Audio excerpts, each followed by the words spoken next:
It was back in 2020 that the cash-strapped LIAT collapsed, suspending operations when the COVID-19 pandemic exacerbated its financial woes. Since then, the people of the Caribbean have found flight availability for regional travel not only difficult, but expensive. The governments of Antigua and Barbuda, Barbados, Dominica, and St. Vincent and the Grenadines, the four major shareholders of LIAT, resolved to liquidate the debt-ridden airline and transfer its assets to a new company, LIAT 2020. Currently, LIAT operates 50 flights a week, a 90% decrease from almost 500 flights weekly prior to its transition. The significantly reduced airlift capacity has impacted the movement of people to the detriment of tourism, trade, employment, business activity, and social relations. In this episode of In the Know, we'll hear from both Barbados and Tobago tourism officials, the country manager for Virgin Atlantic on the new inter-island flights being offered, and the Prime Minister of Dominica on what's needed from regional governments. I'm Krystal Hoyte, and this is In the Know.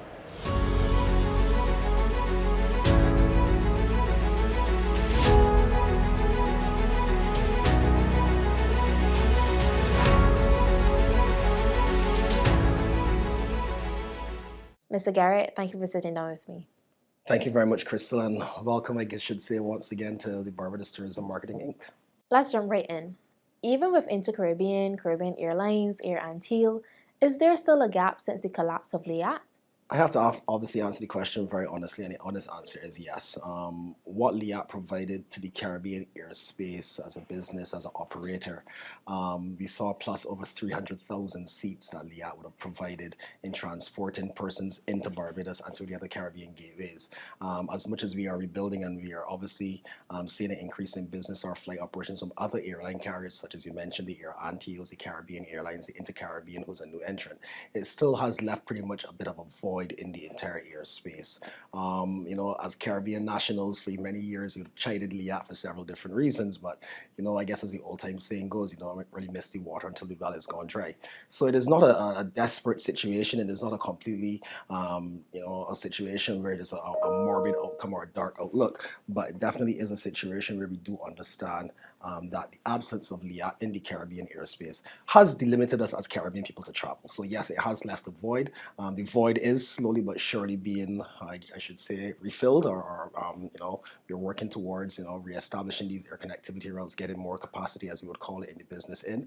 But currently, at the moment, yes, there still is a bit of a void. And speaking of capacity, what airlift contracts have been negotiated to connect Barbados with neighboring islands? Well, the BTMI, obviously, as the entity that's responsible for direct aviation negotiations, of course, we are guided and under the auspices of the Ministry of Tourism and International Transport. So the Ministry of Tourism and International Transport, there, of course, set all of what we call the ASAs, the Air Services Agreements. They allow, in simple terms, the flight paths, or allow carriers to, of course, have access to Barbados' airspace. So it's just not the BTMI who will be working to bring new carriers, but several ongoing discussions from a global standpoint, as you would have heard in recent announcements.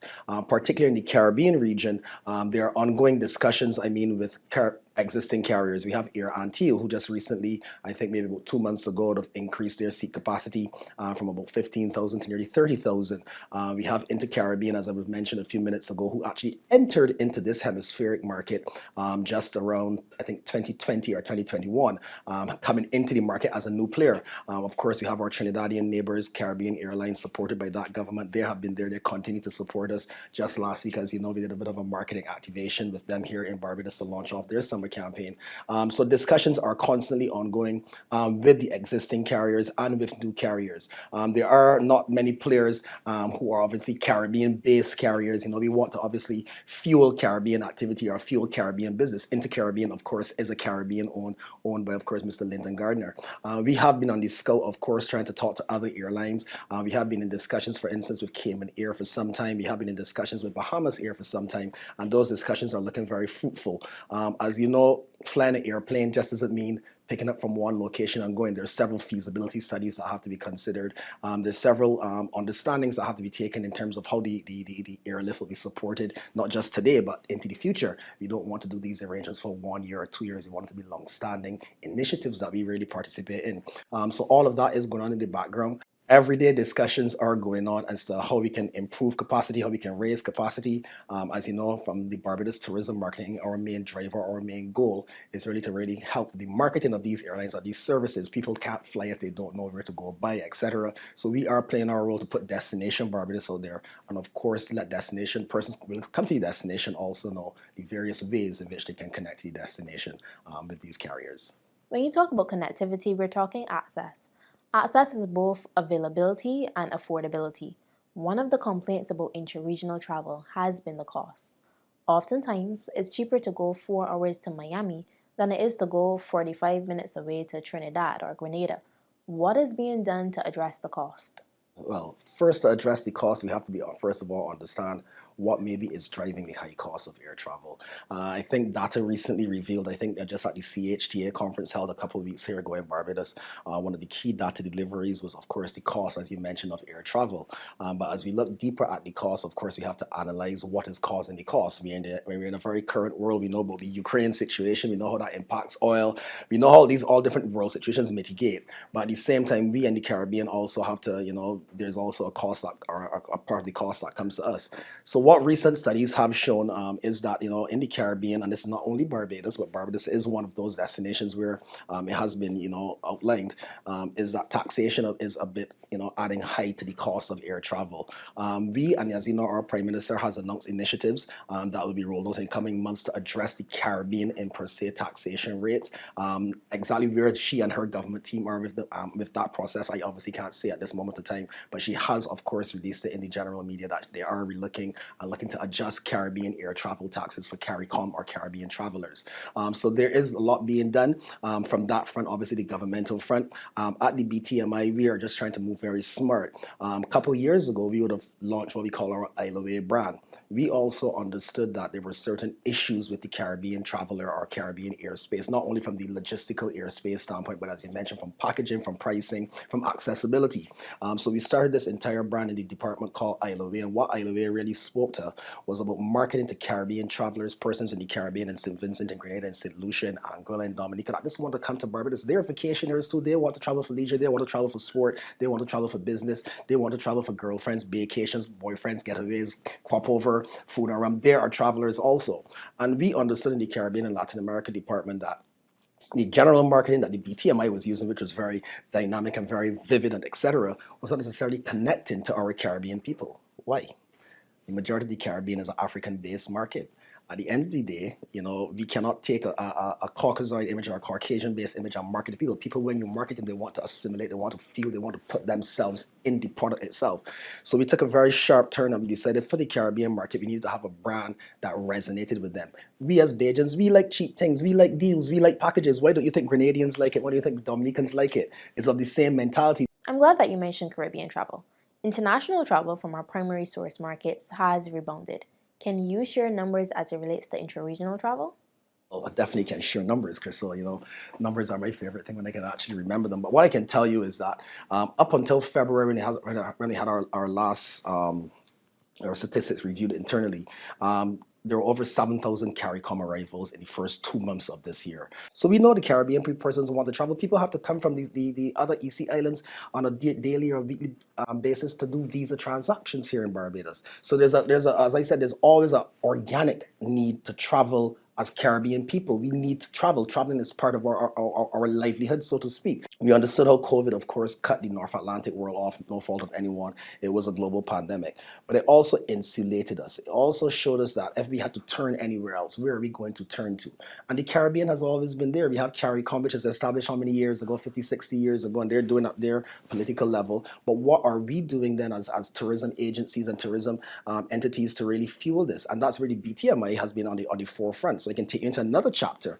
We have realized that to make the Caribbean traveler understand the various destinations and understand the destination, we need to cement our foreign partnerships also with other Caribbean tourism organizations. So we've been in talks with Dominica, we've been in talks with Trinidad, we've been in talks with Grenada, we've been in talks with St. Vincent. And these talks are about collaborative marketing, or what we call multi-destination marketing, but also being able to market to their populations themselves, their domestic markets, so to speak. So all of these things we've continued to see have grown and continue to grow the Caribbean travel market and appetite. I want to interject there, as you are speaking of collaborating with other islands. Has consideration been given to negotiating with the airlines as a regional group instead of at the individual country level? I'm sure consideration has been given to it, but the business is not set up that way, if you understand what I'm trying to say. It is not impossible for the Caribbean to work with these airlines, but you have to study the airline as a physical business. The airline needs to land somewhere, the airline needs to hub somewhere, the airline needs to overnight staff somewhere. How are we going to fairly decide, is that going to be Dominica, is that going to be Grenada, is that going to be St. Vincent? Who can actually provide the services that are needed for the personnel, for the transport, for the equipment, whatever the case may be? So in theory, it can work, I would say, or it's something that we could look at. But then the reality of it is, and I mean, one of the issues or the things that we've seen with the taxation rates, which is, we do know is forcing the Caribbean, the price of travel up, is the point-to-point tax. There's a tax here in Barbados, there's a tax here in Dominica, there's a tax in St. Vincent, etc. That is added into the ticket. So simply put, it would be for those who control the taxes to first have an agreement at that level. What I can tell you is that our government, led by our Prime Minister, has started to look at those type of scenarios. It may not be possible across 3 or 4 countries, but we have looked at doing it with 1 or 2 other countries. I'm not going to, it was announced already in the press, but I'm not going to regurgitate it right now. But we have looked to work with a very close CARICOM. There's a couple of countries that we work very closely with in terms of having a bit of a tax holiday and a tax break. So the studies have been in process, the analysis is going on, and the positions are being created, so they're not far-fetched. But then obviously there is the reality of actually making it happen from a business standpoint, which is obviously the airline. It has to make sense for the airline. It has to make sense for the country or countries involved, and it has to make sense for the consumer, and they're being the most important part. It is multiple players and multiple parts.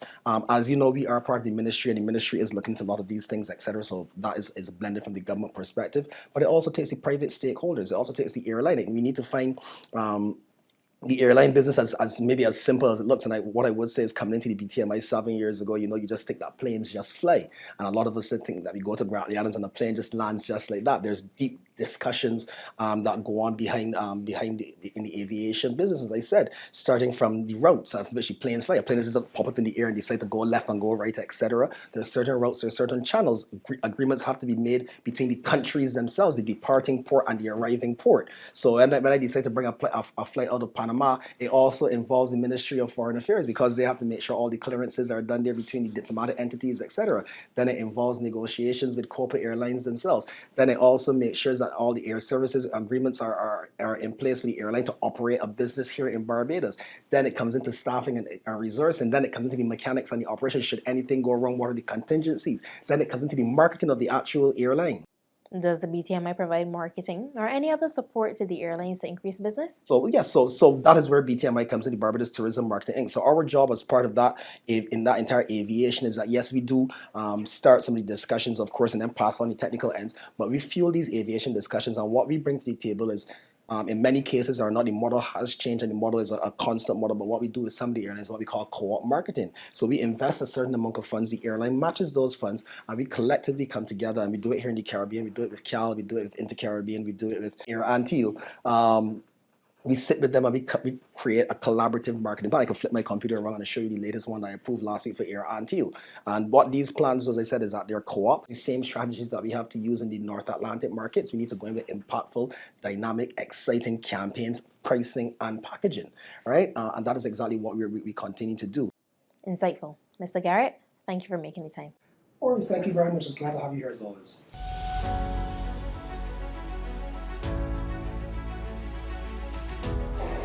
At present, the interregional travel space is plagued with challenges, delays, and cancellations.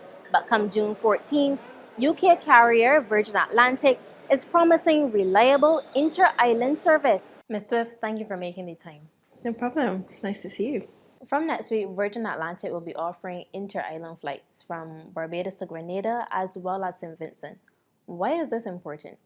I think it's been quite prevalent throughout not just the pandemic, but before that inter-island flying was not the easiest, shall we say, throughout the Caribbean. And we recognised that there was an opportunity to serve not only Caribbean people, but holidaymakers who are looking to do more than one Caribbean island with this offering that we've put on. Of course, one of the primary questions will be pricing. What's the price point and what factors into that price point so that my audience can get a better understanding? So our lead-in fares are $307 US return, that's Barbados to Grenada, and the fare is made up of multiple different things, so fuel charges, airport charges, lots of different things to make up that fare, but hopefully everybody's happy with the price point that we're at. I think it's pretty good value for what you're getting on board. Have you heard the cries of the people for lower prices across the region? And is there any more that can be done to help reduce prices? I have. I think everybody's been affected because after pandemic, everybody wants to travel, but there are global things happening that affect prices of fuel, prices of, the food that's put on board and all kinds of things. So I don't think it's just the region that's been affected. I think it's everywhere. I think we just perhaps feel it a bit more in the Caribbean. We are doing what we can to keep our prices as good as we can get them. So we benchmark against competition. We try to be as fair as possible when it comes to our prices to make sure that it's affordable for as many people to travel as possible. Beyond serving for international visitors, these flights will bridge a regional gap. Are there plans to expand to other Caribbean destinations? So the reason that we're doing the Barbados St. Vincent and the Barbados Grenada is because we currently serve those routes out of Heathrow. So our flights will go Heathrow, stop off in Barbados, and then go on to one of the other islands and vice versa. So that's the reason that we're able to offer these inter-island flights on those routes. We do always look for new opportunities, and the Caribbean is certainly one of our focus points. So never say never, but at the moment, nothing new to announce. Does the fact that some regional countries have smaller airports, not necessarily at international standards, hinder your ability to land planes there? Landing a plane is extremely complex. We look at all kinds of things when it comes to landing a plane, the actual aircraft, the weight on board, how many passengers are on board, if there's cargo on board, and then the length of the runway and all different kinds of things, which I personally am not an expert in, but yes, I do believe that the state of the runway, the length of it, the width of it, how a plane can turn at the bottom, all impact on if we can land there or not. More airlift is always welcomed, but pricing is equally as important.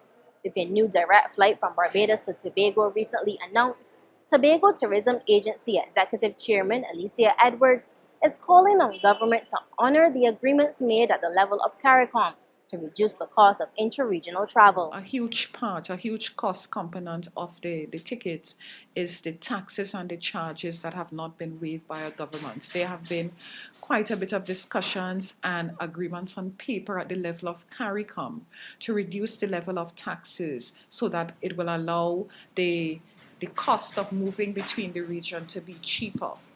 That has not happened, and part of the issue and the challenge of LIAT is that because you're really subsidizing taxes, that should not be there in the first place, and it makes it difficult.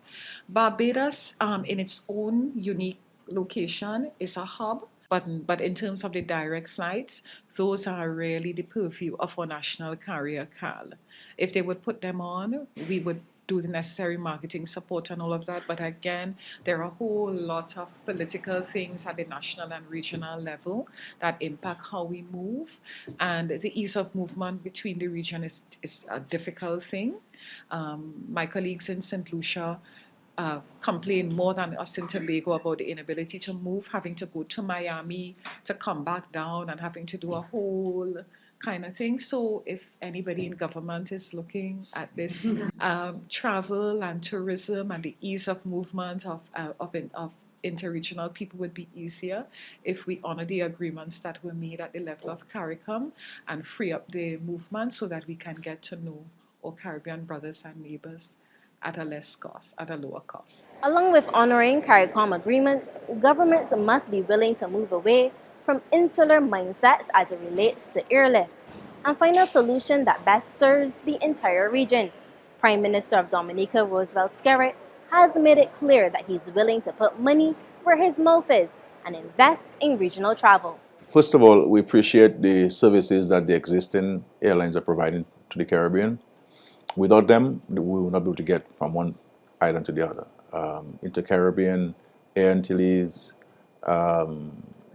Caribbean Airlines, LIAT with what the Prime Minister of Antigua has been able to do with the couple of planes that he has. I mean, without these airlines, we have a challenge. Obviously, they will all have difficulties because they're not able to provide the kind of service that LIAT provided. LIAT was a public good.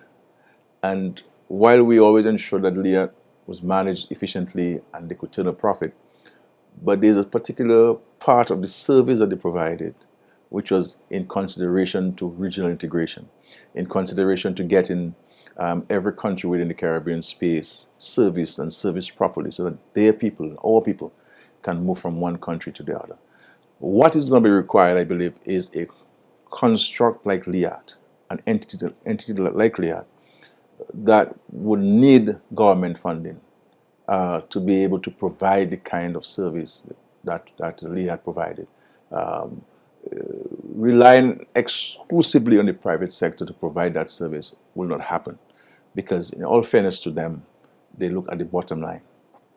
They have to make a profit, and but certainly governments need to provide that kind of backing if we're to address the issue of inter-island travel, which is a major challenge for all of us. You know, it's difficult to get from one country to another, even if it is 30 minutes away or 50 minutes away. It's not criticism of anybody. I think a problem exists, and I think we all need to get together to seek to address it. Both public and private sector entities need to get together to address it. And in our respectful view, only a construct like LIAT can really address the challenge that we have. Because when you look at what obtained when LIAT was present and what obtains now, you have so many gaps in terms of connection. Might be about as high as 60% of routes are not properly serviced, and that's what LIAT provided. That's what LIAT provided, and more. And I think that we need to find a way of addressing this 60%. I know governments have entered into special arrangements with Inter-Caribbean, and I really want to commend the leadership and the ownership of Inter-Caribbean. They're doing a fantastic service, notwithstanding the challenges that we have, like everything else. But I think in their effort to service as many islands as possible, you'll always end up having challenges. But the governments who have provided support, and so we've seen a slight improvement. But you're going to have to find and define a strategy of how do you fill the 60% gap that has been created with the absence of LIAT. My hope and prayer is that it can be dealt with, the soonest. I think we need to have a clear strategy before the summer comes, and to look at the medium-term to long-term solution to this. And so in our case, I can only speak for Dominica. In our case, we prepare to provide financial support to a construct like LIAT that could help provide this public good that LIAT provided. At present, LIAT 2020 is expected to be owned primarily by Nigerian businessman Alan Onima, who is expected to acquire a 70% stake through his carrier Air Peace. Antigua and Barbuda will retain the remaining 30%, while Prime Minister Gaston Brown accepted that regional governments indicated a willingness to invest in regional airlines. There were no firm agreements, so instead of being owned by regional governments, LIAT will be majority owned by a foreign private entity. And even though it's expected that under the new agreement, LIAT's route service will be boosted and it will acquire more aircraft, Prime Minister Brown has made it clear that the airline will be operated strictly on a commercial basis. He said it will not be a regional bus operating on unprofitable routes unless there are revenue guarantees. With that in mind, could LIAT truly still serve as a public good, or will another solution be needed? I'm Krystal Hoyte. Thank you for joining me.